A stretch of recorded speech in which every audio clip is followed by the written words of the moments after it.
Thanks for calling, Doug. Let me give it to you my take on it. Depends how you do the accounting. Depends how you do the accounting as to just how short or long the United States is. If you think of the United States going beyond its own borders, if you count Canada and Mexico, who are really very close friends of ours, who we would support in any case, even if oil prices are low. If you count the Saudis as being in our camp as well, plus you count the equity holdings of U.S.-based oil majors and U.S. stock holdings of foreign international majors, you could actually get to the point where you could argue the United States is actually long on crude.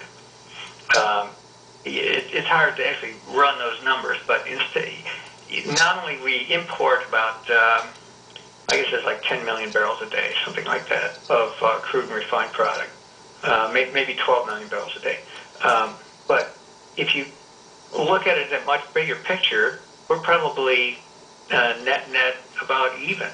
Now, as far as China, what would happen if China fell apart? Would it be a disaster for the world? Well, it would be a disaster for the communist elite that runs that country, but life would go on. The factories might still operate, but what you would have is China perhaps devolving into what had been a characteristic pattern for the last several hundred years, which is regional fiefdoms, warlordism, dynastic kind of control. In fact, those Chinese friends of mine note that China has historically been run by 9 dynasties, and every one of them is just waiting patiently for the day to come when they'll have it back again.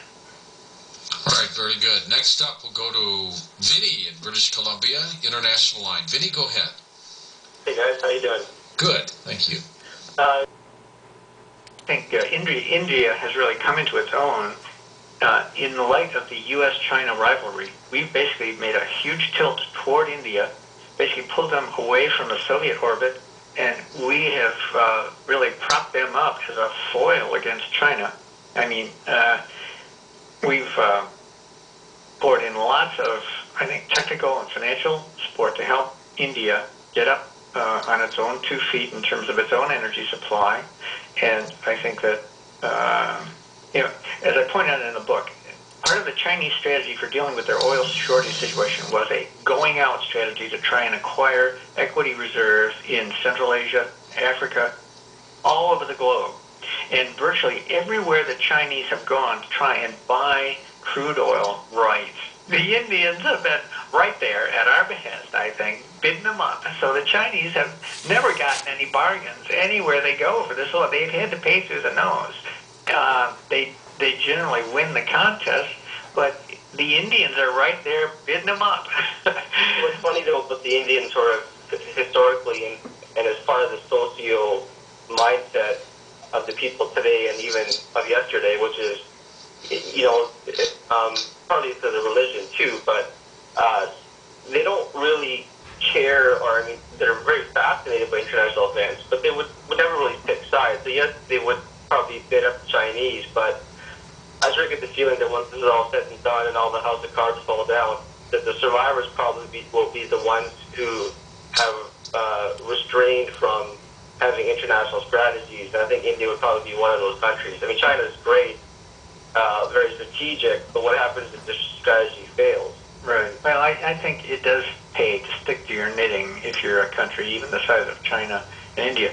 But, make no mistake about it, the Indians and the Chinese don't get along. They fought several wars. They still have unsettled border disputes.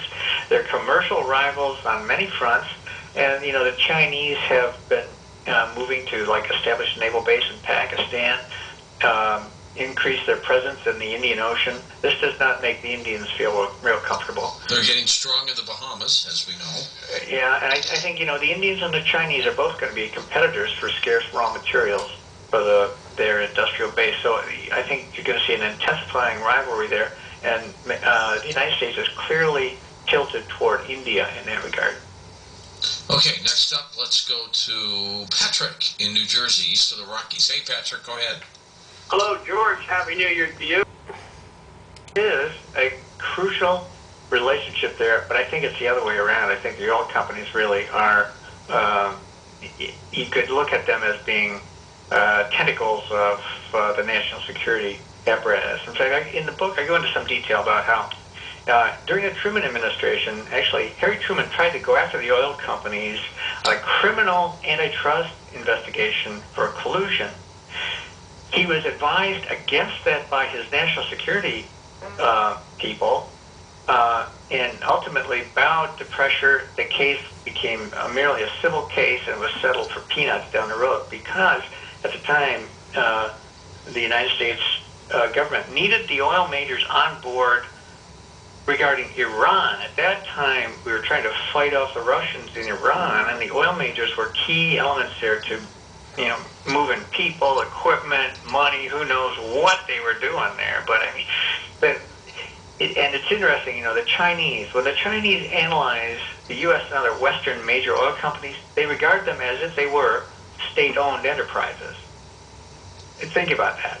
I mean, and as I note in the book, the only way you can make these prices move the way they do is if the major oil companies, particularly Exxon, Chevron, the really big guys, behave properly. And what you see is that during the early 80s, when we were trying to flood the market with oil, bring the price down, Exxon ramped up its production like mad, violated all of its internal investment rules, spent way too much money, but dramatically raised its production. That helped bring the price down. And at the time we were trying to run the price up against the Chinese, Exxon was sitting on mountains and mountains of cash, no debt, wouldn't put the money back in the ground, could have been producing a lot more, less money on the table. Again, I think it's because they were abiding by what the government wanted. And in fact, Lee Raymond, the CEO of Exxon, every time he got hauled before Congress to testify about these outrageous prices, he told them over and over again, look, these prices are mainly a function of geopolitics. He wouldn't explain it any more than that. I don't think he could. But that's his point. Geopolitics is setting these prices. Don't blame us at the oil companies. How much did Dick Cheney know about all this? Well, I think Cheney is probably the locus of awareness in the government of all this stuff. I think he is the national security point guy in the White House. I think the whole National Security Council staff runs out of his office some way, and he was around during the 80s, during the Reagan era, when we were busting the Soviets on these prices. He knows, I'm sure, exactly how the game's played in it. And plays it well, doesn't it? Yeah. Strategic Petroleum Reserve, how does that fit into this entire picture?